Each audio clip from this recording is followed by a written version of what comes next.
at them. But when you train yourself to look at that camera lens, you make those other people on the other side feel like you're connecting with them. Okay. So just a fun fact. So everybody look at the camera lens and smile. If you can, put the camera on. Okay, hold on. All right, here we go, everybody. Smile. 1, 2, 3. Yeah. Okay, Love so it. yes, questions. All right. First, we're going to Portland. Bruce, you are up with Renee. Renee, I love your energy so much. You know, about a month ago, I finally had a chance to see Jersey Boys on a plane from Vegas coming back home to Portland. I was so blown away. I've always loved the music of Frankie Valli and the Four Seasons. And I was wondering if you had a chance to meet him or anyone in his family and what that was like. Oh my goodness. Yes, I have chill bumps. I could cry. Oh, I mean, I met Frankie many, many times. We've spent time together. And I'll tell you something even more insanely special. I know his daughter, Tony, and Tony Valli is Mary Delgado and Frankie's daughter. So just think about that. I played her mother in the film. And I also know Frankie Valli's granddaughter, Olivia, who technically was Mary Delgado's granddaughter. And I'll tell you the most beautiful compliment I ever received. We were at the New York premiere of the film, and we come out after the movie. Olivia comes running up to me and she said, Renee, that was my grandmother up on that screen. Thank you so much. I thought it was her. And I have chills right now. I could cry. And I said, Olivia, that is the greatest compliment I could ever receive. No matter what the reviews say. Like, this was your grandmother. So to do her justice is all I wanted. So I'm so blessed to have been able to do it. Wow. Thank you for sharing that. Yes, thank you. I'm so glad you saw the movie. I loved it. Thank you. And you were great. Thank you so much. Alex in Florida, you're up. Wow, I'm blown away, Renee. To know something about me, I feel this in my bones. I haven't figured out how to make a business about it, or I've spoken a little bit about it, but this is a lane, human connection, that I feel super passionately about. I try to emulate my daily life. And so I learned a ton for you. So thank you very much from the bottom of my heart for all that you're doing. That story, I just feel like there's not, like, I would expect so many more speakers to be speaking about this topic like you are. And it's odd to me that there isn't. But my question for you, I love that little story, because I feel like you've probably witnessed actors and actresses that, they weren't necessarily the most technically talented or in the most movies, but maybe they got farther in their career because of and I'm going to look right in the camera, the people that they knew and the connections that they were able to make and how they made people feel. To that Maya Angelou quote, people will forget what you said, what you did, but not how you made them feel. So I'm curious, like, who did you learn from early in your career, maybe in your family, that taught you these skills? And maybe, I don't know how much you talked about this, but like, people that you learned the most from, and even throughout your career, where you're like, you know what, that was it. That was what my purpose is. And I want to, teach that. Some of the people that you learned the most from. Alex, thank you so much for your kind words. That means so very much to me. And I'm so excited for you and to pursue what you love. And it's such a great, great question. I often say, you're 100% right. So I'm going to start here and then I'll answer the rest of your question. I often say, when I was on Broadway, do I think I was the absolute #1 best in the world singer, dancer, or actress? No. Was I very great at all of those? Yes. But what I did that I believe I was the best at is I connected with my castmates. I connected. If I was in an audition room, I mean, picture this, you guys. Sometimes I'd be in a dance audition with 500 girls. We're all watching each other compete with one another. I mean, think about how intimidating that could be. All the insecurities that show up. And there's a lot of cattiness that shows up in those situations. Not me. I'd be the one on the side cheering everybody on, being like, that was amazing, girl. Because I love that feeling of connection. And what I would notice is girls would look at me and like the defenses would go down. And all of a sudden, then others would start doing it. So I was the best at connecting with others. And I had so many directors, Alex, say to me, Renee, we just want your energy in a room. Like, we just like having you here. Can you do this? So people underestimate these soft skills, right? Because we're so focused on the tactical. How can I be the best? How can I be the best programmer? How can I have the best blah, blah, blah. But yes, I'm not taking anything away from the tactical side of things, but there's so much research. I'm reading the Harvard Business Review right now. I can't even tell you. The whole book is a collection of articles that are all about how this soft skill is proving to be so much more important in hiring great people than being able to do the tactical side of whatever the roles are. Okay. Where did I learn this from, Alex? As I said, I grew up in an Italian-American family. Very blessed to come from parents, my grandmother, a lot of love. You could often find us around the kitchen table eating, talking, sometimes arguing, but nonetheless communicating and connecting. So that was always part of my foundation. And for me, if things were ever bothering me, my parents would always say 4 words that made all the difference. Let's talk about it. And for me, that's just kind of what my upbringing was. And I realized as I grew, that's not the norm for everybody, right? Like, some people grow up in families that avoid talking about feelings or thoughts. So for me, that's where it came from. I have to give it to my parents, who instilled in me that strong ability to connect. Nick, Love it. you Thank are up. Okay, I know everybody said it to you already, but yes, your energy is just off the hook. And I think that is really what draws people in. It's listening, yes, but when you speak, if you are not engaging or animated, you lose people. And so if you're just giving the spiel, everybody knows you practice it. Everybody knows that you are thinking about your every next word, and that is so boring. So thank you for that. My question is this. I just started my entrepreneurship journey like 7 months ago. I'm about to go into my 8th. And I have this thing where I do not set time blocks on my Zoom calls. Now, I don't know if that's a good thing or a bad thing, because some people are like, oh, well, you have to manage your time.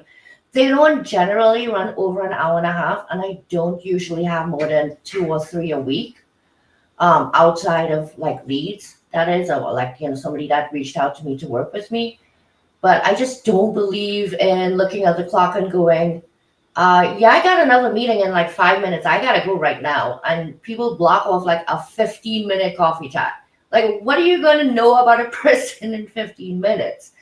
So I don't know. Do you think that one way or the other is better for business? Or? I do think it's great for business to create those boundaries, because think about it, right?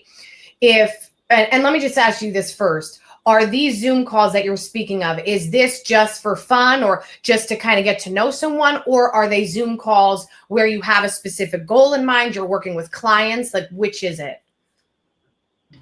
So I want to say 75% are people that reach out and want to work with me. So I don't cut them off. Like, I don't have a limit on my Zoom calls for that at all. Great. Now, if I feel the call is starting to go south, and I don't mean south as in they don't want to work with me, they're just like all over the place. They're not where they need to be in order to be qualified to be at the part of my services. Like, let's say they need somebody to step before me, right? And then I would say, okay, you know what? I'd like to connect you with this person. And after you guys speak and you figure that out, then you're going to come back to me. So I think in that case, and in all cases, really, it's very, very critical for you to create those boundaries of timelines. And here's the reason why, Nicole. You are the leader, okay? if you're working with them as their coach, you set the precipice, you set the standard, and everything starts from the top down. So for example, when I work with my coach, I love that she's like, okay, for the first 3 minutes, we're working on this. For the next 10 minutes, we're here, because that gives me confidence in her, because I know I could go off on tangents, right? All of us, I'll be starting to talk about communication. The next thing I know, I'm talking about my breakfast. So by you creating that strong foundation, that shows your strong leadership skills, and that's inspiration for those that you're speaking to also say, okay, I'm going to have to learn how to wrap it up, because especially to be a master communicator, you want to know how to stay as concise as possible, right? There's a quote that says, if I had more time, I would have written a shorter letter. Oftentimes we are the most powerful when we say it with the least amount of words. Now, I understand what you're saying. You want to allow someone to express themselves, and that's so important. You want to show that love, but part of showing that love is creating structure and discipline for them. I really appreciate that. So I could see that that is going to have to be something that I could work with, because I already get the, Nick really makes you feel heard when you work with her. But I have to figure out how to make them feel heard in less than an hour. Yes. Right. You got this, Nicole. Exactly. I know you could do it, girl. All right. We are going to try to, this will be a miracle. We're going to try to get 6 questions in 10 minutes. I don't know if we can do it. Carrie, All right, you're perfect. We're going to keep it concise, people. Okay. Hi, I'm Carrie, and I totally, if you were my Clint Eastwood, yeah, I would be barraging you with questions at lunch every day. Same. Your energy, your storytelling, your connection, your intention, and your attention, amazing. So my question, Mrs. Maisel, is one of my favorite shows. Absolutely fantastic. I will watch anything that Amy Sherman-Palladino is in charge of. You had a small role on that, but I know Amy Sherman-Palladino loves her theater folks. So how did you feel about getting a small role on such a big thing after being on Broadway? What did that feel like, and what made you say yes? I am a person who believes work breeds other work. And that's, and I would like to say that's one of my greatest qualities, is that I don't have ego, baby. I believe that, yes, I've reached the heights of several different careers, but guess what? Me, you, we're all the same. We're human beings. We put our pants on the same way. Mm-hmm. So for me, I was like, heck yeah, I get to be a part of Maisel, even though I'm just in like one amazing dance scene, but I freaking want to do it. I don't let ego hold me back. Oh, but I'm not the starring role. Who cares? Right? Because guess what that did? Put something else on my resume. Guess what that did? Put me in front of new people that haven't seen me. Mm-hmm. And you never know where the next opportunity is going to come from. So my belief is just show up. No matter what, show up fully in everything you're doing, and you never know where that opportunity can lead. Amazing. Thank you for sharing that. You're welcome. Nice to meet you. You too. We're going across the pond. Ken Corey, you're up. I'll try to be quick. Thanks for the time, Renee. One of the things that I'm running into is trying to convince people they don't have to be perfect. We're trained to do to try to be the best in any room, to always have an answer to a question. But I find being able to admit mistakes, being able to admit gaps in knowledge, that's my superpower.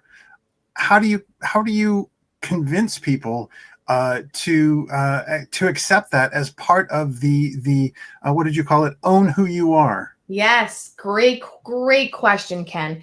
And I would encourage you to change the language of convincing them, right? We don't want to convince anyone of anything. We can't change other people. All we could do is be the change we wish to see, as Gandhi says, one of my favorite quotes.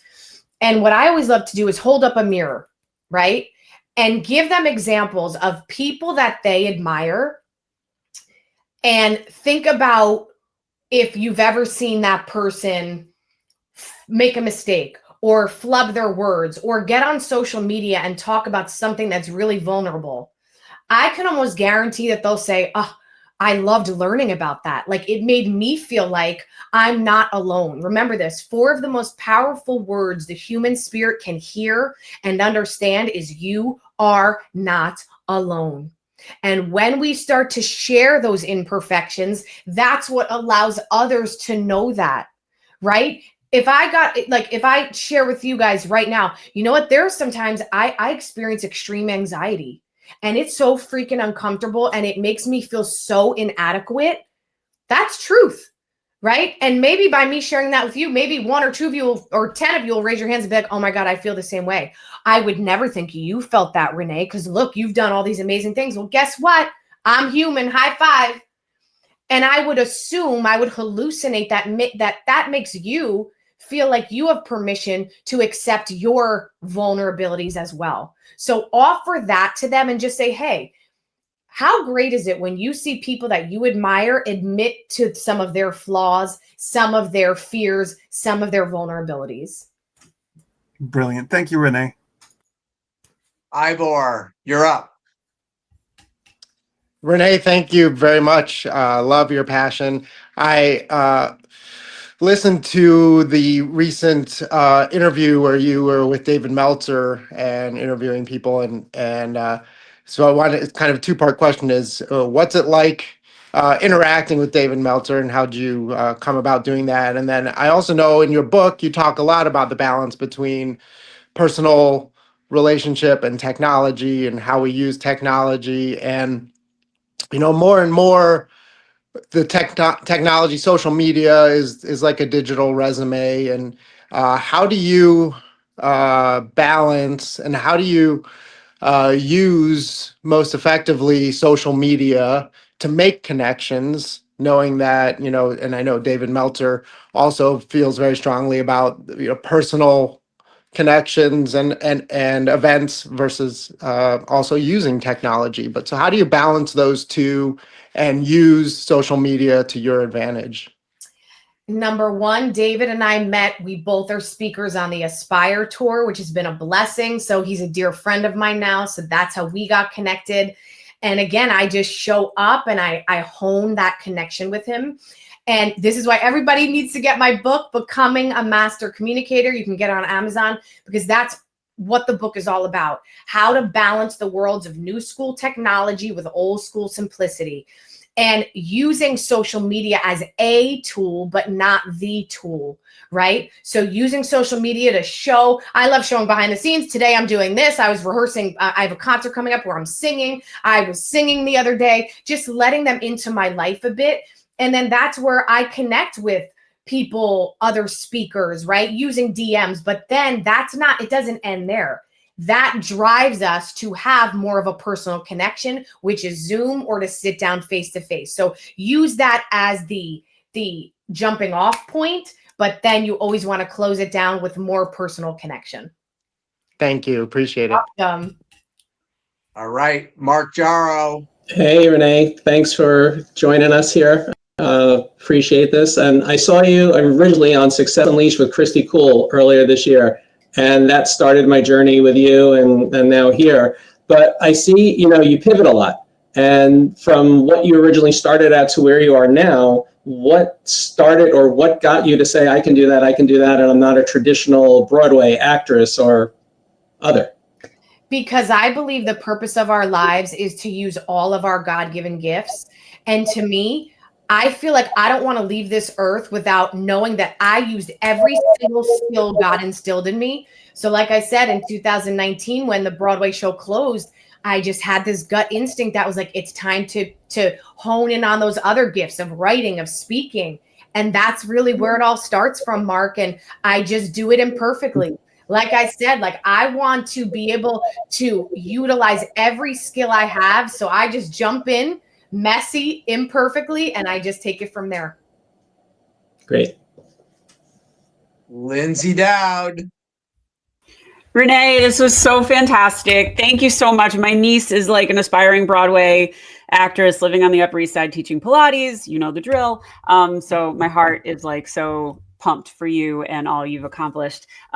This wasn't really a question, but I wanted to give you this one little nugget. So you mentioned soft skills.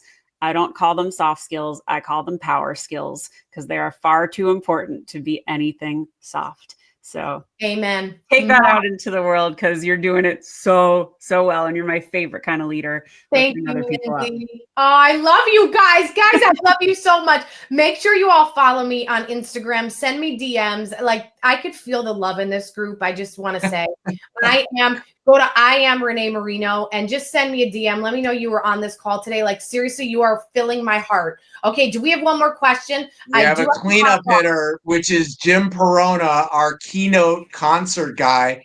Man, Jim, if you have your guitar, I think you should play you got to play something.